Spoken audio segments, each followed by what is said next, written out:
Hi, everybody. Al Bernstein here with another one of my boxing hangouts. And this is one I am very much looking forward to. I look forward to all of them, but this one's going to be fun because we get to visit with some folks who have been among my favorite people in the sport of boxing. And we're going to talk about something very new and different.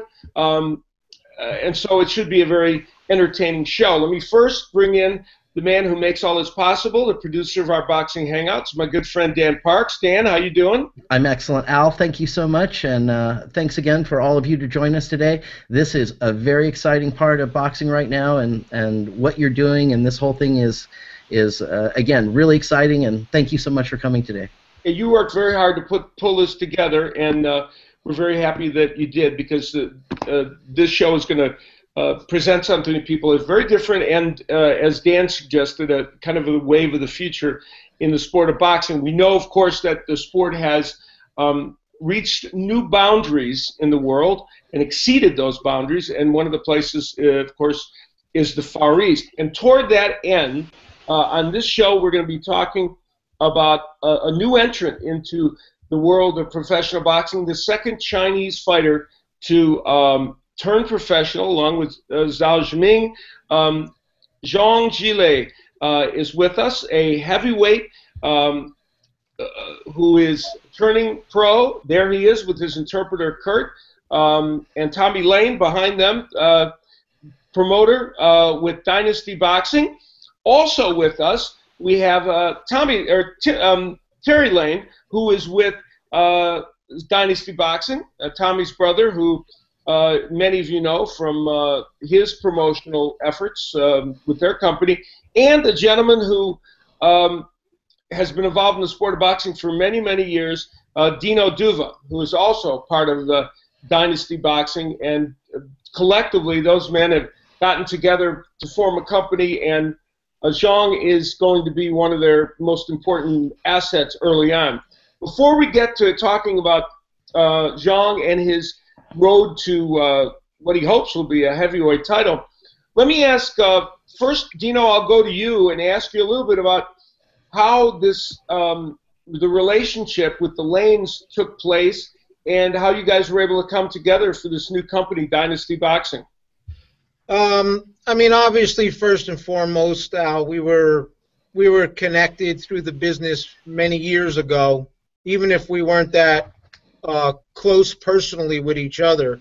Tommy and Terry's father, the great Mills Lane, and my father, Lou Duva, had many associations, so to say, in the boxing business, from Mills being, the best ref in the business when he was working at my father's boxers, and our company Main Events as fighters, working so many of the fights.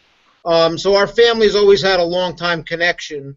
And I guess going back, I think Tommy and Terry and we started getting close on a personal level several years back with some associations we had with the Boxing Promoters Association. We started hanging out, talking about things. And I had been working on this Chinese project for over 5 years, going back to the Beijing Olympics in 2008. And I was as Tommy, Terry, and I got close personally, I started informing them of what I was doing, and they seemed to show a strong interest and were eager to get involved. And it was just sort of a natural evolution through our family connections, their love for the sport, their experience in the business, and their desire to get involved with this new and exciting project. And, we were able to very quickly make a deal to become partners. Last year, we actually started the company Dynasty Boxing. It's very exciting. And we're all really excited about the potential of what we're going to be doing. Now, Terry, Dino, of course, had been involved in working with the Chinese government over there in terms of helping them develop fighters. How invaluable has that been in terms of you guys getting a foothold here with not only with Zhang, but perhaps other boxers as well? I mean, Dino's work going back with the national team has been really the genesis of all this. So, his work with them and the relationships he's developed, because in China that's very, very important. Their business is all relationship built. Personal relationships is very, very important to them. And so that's been the genesis of this whole project. And talking with him when he got us kind of in the loop on this and we started to get closer, as he said, it was something that was very exciting for me and Tommy, who really wanted to take our promotional careers to another level. We wanted to get on board. We actually had some stuff we thought we could bring to the table with it, and it was kind of a natural thing, like Dino said. And so let's ask Kurt, Zhang's interpreter, to ask him how he feels about making the jump from amateur boxing to professional boxing, and why he feels comfortable with this group.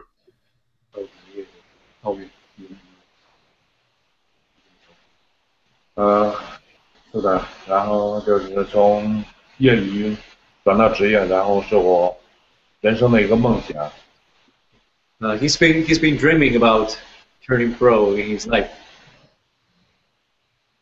And he's a very big heavyweight, 6'6", 240 pounds. Is he one of the biggest heavyweights in China?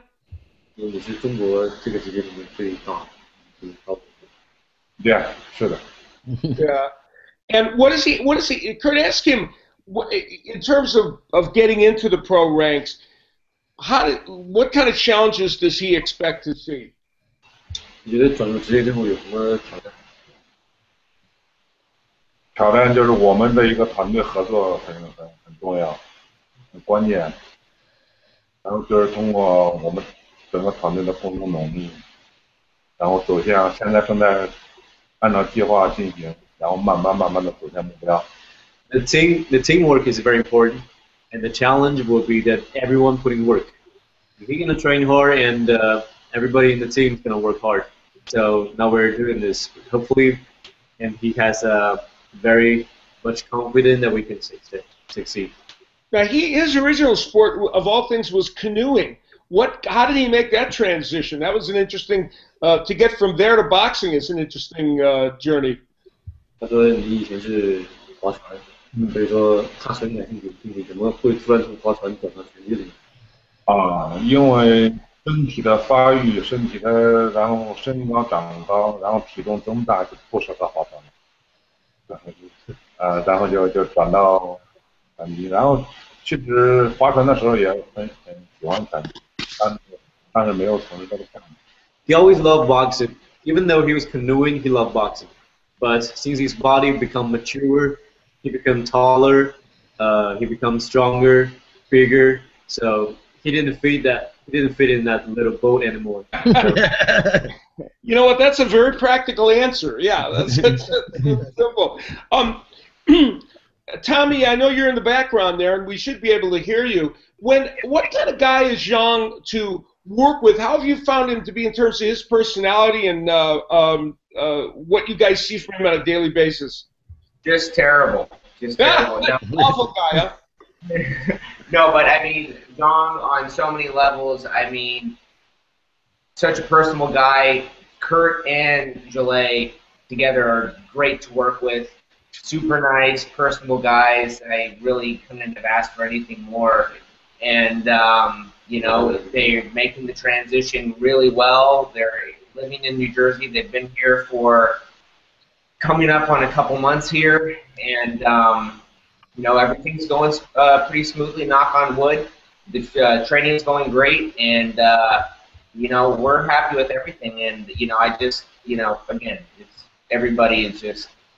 it's a pleasure to work with everybody that's involved in this. Kurt, ask him about what the biggest adjustment is being in America and living there. What has he found different and hard to kind of adjust to? 生活和今年住在美国，然后觉得有什么需要调整的，和中国比起来？没有，感觉一切都非常好，然后也特别适应了这边的生活环境，也特别适应这边的生活节奏。Not really, because everything here is very nice. Everybody's nice, and he adjusts quick. And he has been here a couple of times, so he's not worrying about this. The most important question is, has he tried a White Castle burger yet? That's the key. No, he hasn't. We're gonna surprise that on him one day. But he does love a hamburger. He does love a hamburger, but we haven't given him the White Castle yet. Dino, let me ask you now. You know, he is 30 years of age, but turning pro. But other heavyweights have done that. Ray Mercer comes to mind, among others. Heavyweights mature later. So, what about that turning pro at age 30? I'm not worried about it at all, Al. Like you said, in general, heavyweights mature older. You know, we've had a lot of experience with great heavyweights, and every one of them, you know, 30, 31, even 32 was some of their best ages. And also turning pro at 30 as a heavyweight is fine. I mean, if he had turned pro when he was 22 and was fighting pro for 8 years, then by the time he gets to 30, he might have, maybe his body physically and mentally has a little more wear and tear. But turning pro at 30, I don't see any problem at all. He still hasn't even reached his peak as an athlete yet. He's learning more and more every day, from a not just from a skills standpoint, but also from a conditioning standpoint. He's been doing things that he never did before, and like I say, I don't even think he's even close to reaching his peak yet as an athlete. And the age factor doesn't worry me one bit. I mean, look at George Foreman. I know he's a freak, but the fact is that many heavyweights have had their best years in their 30s and even into 40. Yeah, that's 30s especially. Terry, when you look at him, what do you see as his great advantages as a heavyweight? Power, strength, what is it?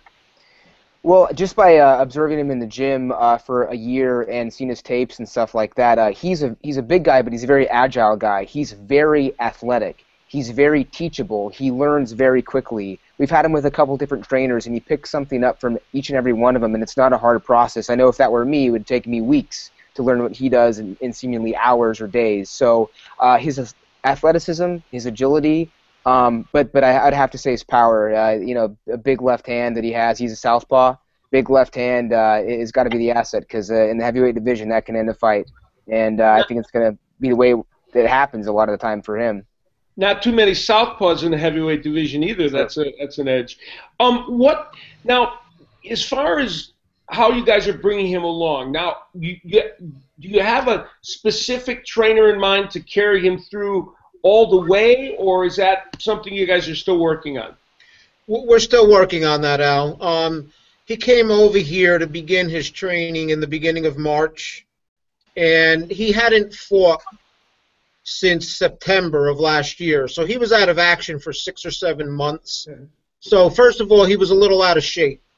So the first 4 to 6 weeks, he focused strictly on strength and conditioning, getting his weight down, getting in tip-top condition and shape.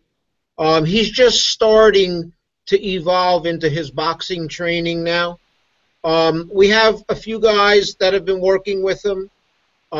We have not settled clearly on who the boxing trainer is going to be.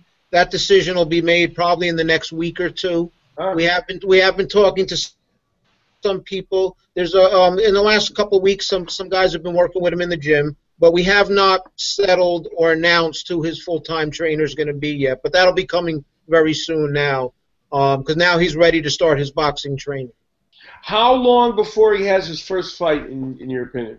Our target date is the end of June, maybe early July, but right around that time frame, about 6 to 8 weeks from now. Now, are you all, and Terry or Tommy, you can address this as well, are you guys going to look for a certain area where you're going to try to promote him to create a fan base, or is he just going to fight where the opportunities come? Well, we're gonna promote him certain areas. I mean, obviously where there's Chinese population in the United States, but we're also going to fight him in China and Macau and Hong Kong and Shanghai and other provinces in China. But we want him to start here. So, you know, the New York area, Los Angeles, San Francisco, we're looking at all these places, New England. So, yeah, we want to build him where we think he's going to be accepted initially, which is where there's heavy Chinese American populations. And there's quite a few of them in the North American continent. So there's a lot of options for us, which is great. Let me ask Zhang about the Kurt. Ask him about whether he expects how he sees the folks back in China supporting him, and what feedback he's gotten to the idea of turning pro. 我觉得你从别人这个国内的人给你支持重要，然后你可以描述一下国内的人给你的支持吗？对，现在国内很多人想看到我，现在的训练情况啊，还有第一场比赛什么时候看到我的比赛，然后经常给我发微信给我点，就问我一直在问我什么时候第一场比赛，然后大家都很期待我的比赛。A lot of people back in China was very curious about his training here and about his first fight. So he got messages from his friends and family and everybody else asking him about his training and fight. So he got a lot of support. So he was very thankful for that. Does he have any idols, boxing idols among professionals that he's seen? Any heavyweights or non-heavyweights that he watches in boxing that he admires? 有没有什么偶像拳击界重量级的，以及不是重量级的也可以说。重量级的当然对霍利菲德。Heavyweights division is Evander Holloway, Muhammad Ali, 很多。a lot. Yeah, well, those are pretty good names. Does he? But he would like to become one of them in the future. Yes. Does he see any similarities in himself in any heavyweights that either those or other heavyweights that he sees him similarities to? 你觉得你的这个技术跟现在重量级的人有谁跟你比？因为我感觉我自己有自己的风格，然后近的我也能打，远的我也能打。He believes that his style is unique. He can fight at a long range and he can fight inside. So we think it's quite unique. It's interesting. Tommy, let me ask you, when you think of the possibilities and you mull over the international possibilities of him being successful, how far along is the planning in all of your minds about how you guys can capitalize on his international appeal? Well, I think the sky is the limit with this opportunity with all of us. You know, with the taking into consideration the population with China, how boxing is a nationalistic sport, how boxing is more global than ever. I mean, and you take in the fact that Zhilei is a heavyweight, you know, in the most rich division that you can think of that's out there. You know, really the sky's the limit, and then, you know, knock on wood, we're all planning on this. Zhilei is definitely showing good stuff in the gym. I mean, he has the ability to take it all the way to the top, and if he gets there, when he gets there, I mean, he could really be one of the more valuable fighters of all time. It's fascinating because, of course, we've seen this with Zhao Jiming and we've seen it with other fighters in the Far East. Dino, boxing, you've been around to see boxing move into different territories and break boundaries, but it seems like now the move to the Far East is one of the more fascinating game changers in boxing. Yeah, I mean, you know, just first of all with China, just based on the sheer numbers. I mean, the number of people, and it's such a unique place because it's just opening up now over the last maybe 10 years or so to professional sports. So it's not just the numbers of people there, which is huge. You're talking about 5 times the number of people that are here in the U.S. in a smaller area.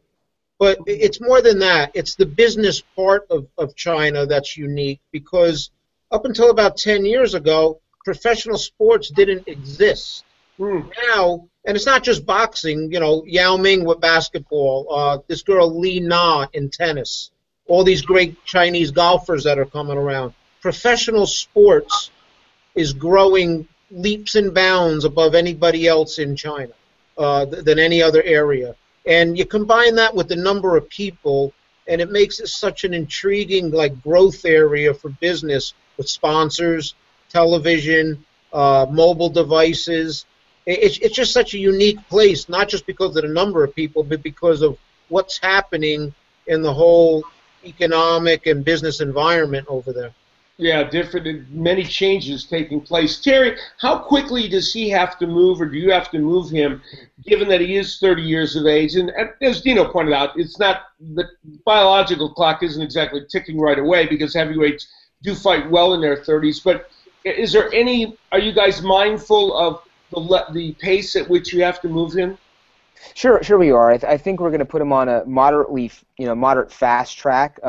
Maybe not once a month, but we want to, first couple of years, maybe every couple of months for him to fight. We want to move him wisely as well, though, and boxing's different than it was, as you know, decades ago. Guys aren't fighting every month, which I wish that was the case, but it's not the case. But yeah, we're going to put him on a fast track relative to the scene today.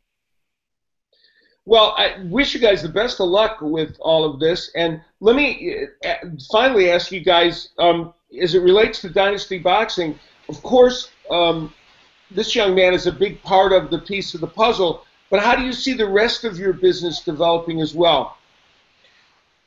Well, I'm glad you mentioned that. Obviously, Zhilei's our first boxer, and in all seriousness, he's our franchise boxer. Sure. I personally go back the longest with him. He was the first Chinese national boxer we brought over here to train, and he's very special to us. But we do have a whole team of Chinese national boxers that are going to be coming over here. In fact, there'll be 2 or 3 of them coming over later this month. So, while Zhilei is our main guy and franchise fighter right now, we're very confident and excited about the rest of the boxers that are going to be working with us. So, we're going to be building on that. We're not going to only promote Chinese boxers, but they're going to be our main focus, absolutely. And we're really excited about the future, not just with one boxer, but with the whole team of guys we're going to be working with. I wish you all the best of luck. Coming from 2 of the best families in the sport of boxing, and you guys have been a credit to the sport, all of you, and wish you the best of luck. And for Zhang, good luck to you. Kurt, tell him I wish him the best, and we'll look forward to seeing him matriculate through the heavyweight division. Thank you. Thank you. Thank you. All right. Thank you, Al. Thank you very much, Al. You're the man. Thank you. Yeah, we'll keep track of everything that's going on, and we'll get you guys back to visit with us as his experience continues and as he continues to get better. Hey, listen, the next time we talk, he may be able to talk to you direct in English. We're giving him English lessons, too. That's right. I forgot to ask about that. You have a tutor working with him, right? Yeah, and we're hoping that every time you interview him, you can talk more direct to him and have a conversation with him. He really wants to learn English, and we're really excited about that, too. Very good. I'm just going to be mad when he learns English better than me. Then I'll be distressed. Yeah, well, that won't take too long. Oh, Dino! Oh. I love that. Hey, that brings me back to the old days, Dino. Thanks, guys. Thank you. Thank you, Al. A great hangout today, and Dan, we've got an excellent one coming up toward the end of May 27th, where we're going to be talking about another part of the world I'm going to this coming week, and that, of course, is the United Kingdom. Big British boxing show that was requested, and you ask and we deliver. And that's May 27th, and it's going to be at 6 o'clock London time. Yeah, that's going to be great. We're going to talk about the all things British in boxing, also the Carl Froch and George Groves fight, which has captured the imagination of the UK, with almost 80,000 tickets probably going to be sold. So it's going to be a lot of exciting times for them, and we'll have a lot of fun with that. So we'll look forward to seeing all of you. Then I will see you next on the air on May 24th on Showtime Boxing, when we have Adonis Stevenson taking on Andrew Fonfara in a match up in Montreal, as I continue to get my frequent flyer miles. Pardon? Montreal. Montreal, There yeah. you go. Beautiful. And that should be a lot of fun. And so we got a lot of good things to look forward to, Dan. It's going to be great. And again, thank you, everybody, for coming and taking the time, getting set up for us here. It was a great show. Thank you so much. All right. Thank you, guys. Thank you, Al. Take care. You guys take care. And goodbye to everybody on this Hangout, and we'll see you again in a few weeks. All right, take care. Okay.